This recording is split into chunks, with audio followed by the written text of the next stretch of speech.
வானத்தையும் பூமியும் படைத்த நல்ல தகப்பனுக்காக நன்றி செலுத்துகிறோம். இந்த ஆசீர்வதிக்கப்பட்ட இந்த முதல் ஜாமத்தில் தேவனுடைய அன்பில் நிலைத்திருக்கிற என் தேவ பிள்ளைகளே, கர்த்தர் உங்களுக்கு நேராய் பரிசுத்த வார்த்தையை சொல்லுகிறார். 1 கொரிந்தியர்ல 1ஆம் அதிகாரத்தில் 12ஆம் வசனம் சொல்லுகிறது, உங்களில் சிலர் நான் பவுலை சேர்ந்தவன் என்றும், நான் அப்போஸ்தலை சேர்ந்தவன் என்றும், நான் கேவாவை சேர்ந்தவன் என்றும், நான் கிறிஸ்துவை சேர்ந்தவன் என்றும் சொல்லுகிறபடினால் நான் இப்படி சொல்லுகிறேன். கிறிஸ்து பிரியமாய் இருக்கிறாரா? பவுல் உங்களுக்காக சிலுவையில் அறையப்பட்டாரா? பவுலின் நாமத்தினாலே ஞானஸ்தானம் பெற்றீர்களா? அப்படின்னு சொல்லி நமக்கு ஒரு வசனத்தை கர்த்தர் சொல்லுகிறார். இன்னைக்கு நிறைய பேர் அப்படித்தான் ஆண்டவராகிய கர்த்தரை விட்டு, ஆண்டவராகிய பரிசுத்த ஜீவனை விட்டு இன்றைக்கு மனுஷன் எல்லாம் புனிதர்கள் வழியாய் போய்கொண்டிருக்கிறார்கள். பவுல் உங்களுக்கு சிலுவையில ரத்தம் சித்தினாரா? இல்ல உலகத்துல எந்த புனிதர்கள் சிலுவையில மாண்டிருக்கிறார்கள்? எந்த புனிதர்கள் ரத்தம் சிந்திருக்கிறார்கள்? எந்த புனிதருடைய ரத்தம் உங்க பாவங்களை கழுவப்பட்டது? எந்த பரிசுத்த வார்த்தை உங்களுக்குள்ள செயல்படுகிறது? தேவ பிள்ளைகளே, புனிதரை நம்பணும் இல்லைன்னு சொல்லல, ஆனா புனிதருக்குள்ள இருக்கிற விசுவாசத்தை நம்பணும். அந்தோனியர்னு சொல்லி போறீங்க, தப்பு இல்லை, நல்லதுதான். ஆனா அந்த அந்தோனியரை யார் படைத்தார்? யார் உருவாக்கினார்? ஆண்டவர் உருவாக்கினார், ஆண்டவர் அழைத்தார், ஆண்டோடைய பணிக்கு அழைத்தார். ஆனா ஆண்டவர் அவருக்குள்ள இருந்தனால தான் ஆண்டோடைய பணி அவர் செய்தார். அப்போ அந்தோனியர் என்பது ஒரு மனுஷன் தான். அவருக்குள் அவர் அற்புதம் செஞ்சார்னா அது கர்த்தர் அற்புதம் செஞ்சார், அந்தோனியர் செய்யல. அந்தோனியருக்கு திருவிழா பண்ணனாலெல்லாம் நீங்க பரலோகத்துக்கு போக முடியாது. அந்தோனியருக்கு பூமாலை போட்டனாலையும், கேன்ல கொடுத்தனாலையும், கயிறு கட்டுறனாலையும், ஊதுபத்தி கொடுத்தனாலையும், தொட்டு கும்பிட்றனால பரலோகத்துக்கு போக முடியாது. ஏன்னு சொன்னா, நீங்களும் நானும் இந்த வசனத்தின் ஜபத்தையும் பார்க்கிற தேவ பிள்ளைகளை, நீங்க கர்த்தரை நம்பினா தான் கர்த்தர் உங்களுக்குள் இருந்து கிரியை செய்வார். அந்த கர்த்தரை மாத்திரம் தான் நம்பணும். செபாஸ்டியன் நம்புறேன்றீங்க, அந்தோனியரை நம்புறேன்றீங்க, பவுலை நம்புறேன்றீங்க, புனிதர்களை நம்புறேன்றீங்க, கல்லறையிலிருந்து மரித்த சடலத்தை நம்புறேன்றீங்க, எத்தனையோ புனிதர்களை மரித்தார் நம்புறேன்றீங்க, தப்பு இல்லை. ஆனா அவர்களை நம்புறதை காட்டில அவருக்குள்ள இருக்கிற ஆண்டவரை நம்புங்க. யாரும் மரித்து உயிரோடு எழும்பல, கர்த்தர் தான் மரித்து உயிரோடு எழும்பினார். அவர்கிட்ட மாத்திரம்தான் பாவ மன்னிப்பு உண்டு, அவர்கிட்ட மாத்திரம்தான் ரட்சிப்பு மீட்பு உண்டு. அவர் தான் உங்களை பரலோகத்துக்கு கூட்டு போக முடியும். இப்போ நானே இங்கிருந்து உங்களுக்கு போதிக்கிறேன்னா, நானே உங்களுக்கு ஜபத்தை சொல்றேன்னா, நானே உங்களுக்கு தேவனுடைய வார்த்தையை சொல்றேன்னா, நீங்க என்ன நம்பவே கூடாது. நான் சாதாரண ஒரு மனுஷன் தான், என்கிட்ட எந்த அற்புதம் இல்லை, என்கிட்ட எந்த நன்மையும் கிடையாது. நான் ஒரு ஊதுபத்தி கொடுத்தனால உங்களுக்கு லாபம் கிடையாது, இல்லை ஒரு கேன்ல கொடுத்தனால லாபம் கிடையாது, இல்லை ஒரு கயிறு உங்க கயிறுல கட்டினால லாபம் கிடையாது. நீ என்ன நம்பி எப்பவுமே இருக்கக்கூடாது, உங்களை நம்பி நீங்களும் இருக்கக்கூடாது, புனிதர்களை நம்பி நீங்களும் இருக்கக்கூடாது. ஏன்னா நம்மளை படைச்சவர் ஒருத்தரார் பார்த்தீங்களா, நம்மளை உருவாக்கினவர் ஒருத்தர் இருக்கிறார் பார்த்தீங்களா, நமக்குள்ள வாழ்ந்து கொண்டிருக்கிறவர் ஒருத்தர் பார்த்தீங்களா, எங்கு போனால் நம்மளோடு கூட வந்து நம்மளை நேசிக்கிற ஒருத்தர் இருக்கார் தெரியுமா? அவர் தான் ஆண்டவராகிய கர்த்தர். அப்போஸ்தலர் 4:12. அவருடைய நாமம் இல்லாம எந்த ஒரு நாமம் எந்த மனுஷனுடைய இதயத்துக்குள்ளும் எழுதவில்லை. நானே கர்த்தர், என்னை விசுவாசிக்கிறவனை என்னை காட்டிலும் பெரிய காரியங்களை செய்வான். யோவான் 14:13 சொல்லுகிறது. தேவ பிள்ளைகளே, மன காயப்படுத்தல, மன குற்றப்படுத்தல, நீங்க தவறா நினைச்சுக்காதீங்க, தவறான ஒரு முடிவு எடுத்துக்காதீங்க.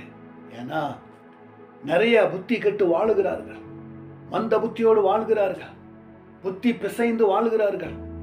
தேவன் சொல்லுகிறார், நான் சொல்லல. கர்த்தர் உங்களை ஒரு வாய்ப்பை கொடுக்கிறார், திருத்துதலை கொடுக்கிறார், மாற்றத்தை கொடுக்கிறார். இப்பொழுதே கர்த்தரத்தில் திரும்புங்கள்.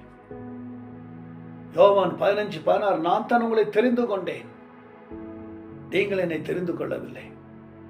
வேதம் சொல்லு, மனுஷன் நம்பி வாழ்வதை காட்டிலும் கர்த்தரத்துல பற்றலா இரு என்று சொல்லி 118:8 வாசிக்கிறோம். அதனால நீங்க புனிதனை வழங்கினாலும் பிரயோஜனம் கிடையாது. அவங்க நானே உங்களை பரலோகத்துக்கு கூட்டு போக முடியாது.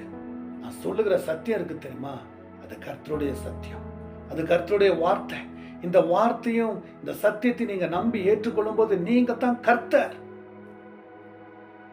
நீங்க பரிசுத்த ஆவியில் எப்பெல்லாம் நிரம்பில நீங்க தான் கர்த்தர். நீங்க தான் கர்த்தர். நீங்க உயிரோடு இருக்கிறனால தான் உங்களுக்குள்ள இருந்து அவர் செயல்படுகிறார். ஒரு சிலையினாலெல்லாம் அற்புதம் கிடையாது, ஒரு மாலையினாலெல்லாம் அற்புதம் கிடையாது, எந்த புனிதனாலும் அற்புதம் கிடையாது. தேவ பிள்ளைகளே, நீங்க உங்களையே வஞ்சிக்கிறீங்க, நீங்க உங்களையே ஏமாத்திக்கிறீங்க, நீங்க உங்களையே நீங்க துக்கப்படுத்திக்கிறீங்க. நீங்களே உங்களே ஒரு பரிசுத்தமா வைத்துக்கிட்டு இதுதான் உண்மை, இதுதான் சத்தியம், இந்த வழி தான் சரி, இவங்க காட்டுறத வழி தான் சரி, இவங்க சொல்றதான் வழி, இப்படி போனதான் வழி, இப்படி போனதான் வழி இல்ல. சிலையை தூக்கிட்டு போறதுனால எல்லாம் பரிசுத்தம் கிடைக்காது, உப்பு போடுறதுனால பரிசுத்தம் கிடைக்காது, சேலை கட்டுறதுனால பரிசுத்தம் கிடைக்காது, காணிக்க கொடுக்கறதுனால பரிசுத்தம் கிடைக்காது, அன்னதானம் போடுறதுனால எல்லாம் பரிசுத்தம் கண்டிப்பா இயேசுவின் நாமத்துல கிடைக்காது. பாகம் 6:4 முழு இருதயத்தோடு, முழு உள்ளத்தோடு, முழு ஆன்மாவோடு அவரை தொழுது கொண்டாதான் பரலோகத்துக்கு போக முடியும். யோவான் 3:23-24 ஆவியோடு உண்மையோடு அவரை தொழுது கொள்ள வேண்டும். அப்பதான் தேவ ராஜ்யத்துக்கு போக முடியும். அப்பதான் கர்த்தர் உங்களை நேசிப்பார். தேவ பிள்ளைகளே, என் அன்பு தேவ பிள்ளைகளே, உங்களுக்கு வேதத்தை கொடுத்திருக்கிறார், கர்த்தருடைய வார்த்தையை கொடுத்திருக்கிறார், கர்த்தருடைய சத்தியத்தை கொடுத்திருக்கிறார். அதை நம்புங்க, அதை ஏற்றுக்கொள்ளுங்க, அதுதான் உங்க வாழ்க்கை.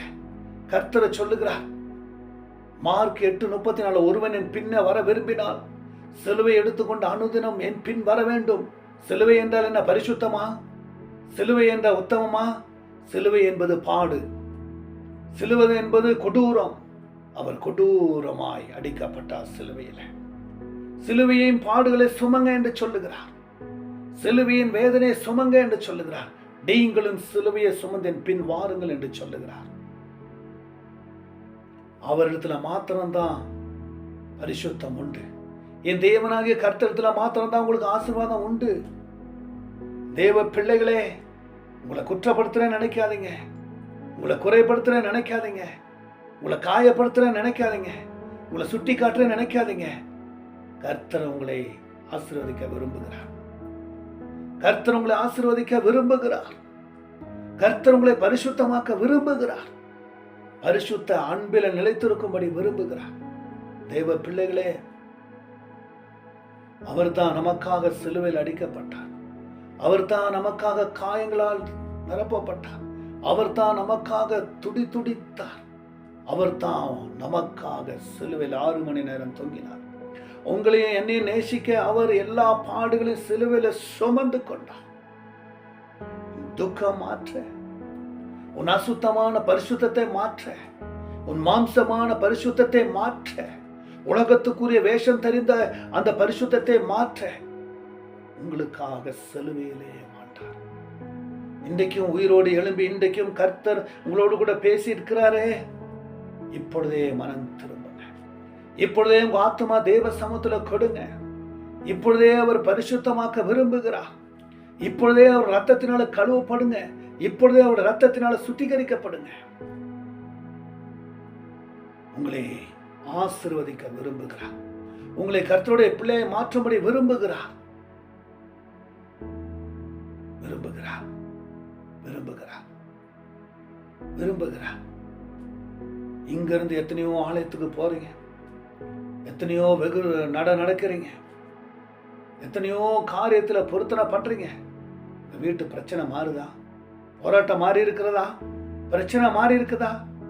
இல்ல. ஏன் தெரியுமா? விசுவாசம். கோயிலுக்குள்ள போகணும், நடப்பாதையில போகணும், நிறைய தான தர்மம் பண்ணணும், நிறைய அன்னதானம் பண்ணணும். இதுலெல்லாம் விசுவாசம் வளராது. நீ இருக்கிற இடத்திலேயே முழங்கால் போட்டு கதறி கதறி அழுங்க. கர்த்தரோடு கூட பேசுவார், உங்க வாழ்க்கையை மாற்றுவார். உங்க வாழ்க்கைக்குள்ள ஒரு சரியான ஒரு பரிசுத்த நிலை கொண்டு வருவார். எதை குறித்து கவலைப்படாதீங்க. உங்களை அவர் நேசிக்கிறனால தான் பேசிக்கொண்டு இருக்கிறார். உங்களை தேவ சமூகத்தில் கொண்டு வரும்படி தான் பேசுகிறார். உங்களை அன்பிலே கொண்டு வரும்படி தான் பேசுகிறார்.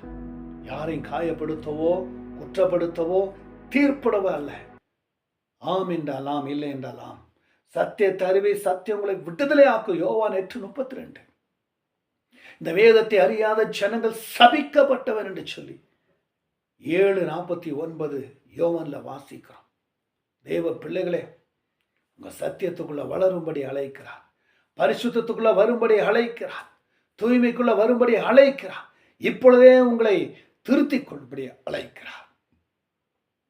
கோணலான பரிசுத்தம், கரடுமுரடான பரிசுத்தம், வழியோரத்தில் விதைத்த விதையின் பரிசுத்தம், முற்களிலே விதையின் விதைத்த பரிசுத்தம், கற்பாறையில விதைத்த பரிசுத்தம் வேண்டாம். நல்ல நிலத்துல விதைத்து அது 30-60 ஆசீர்வாதத்தை கொடுக்கிற பரிசுத்தத்தில் வளர கர்த்தர் உங்களை அழைக்கிறார்.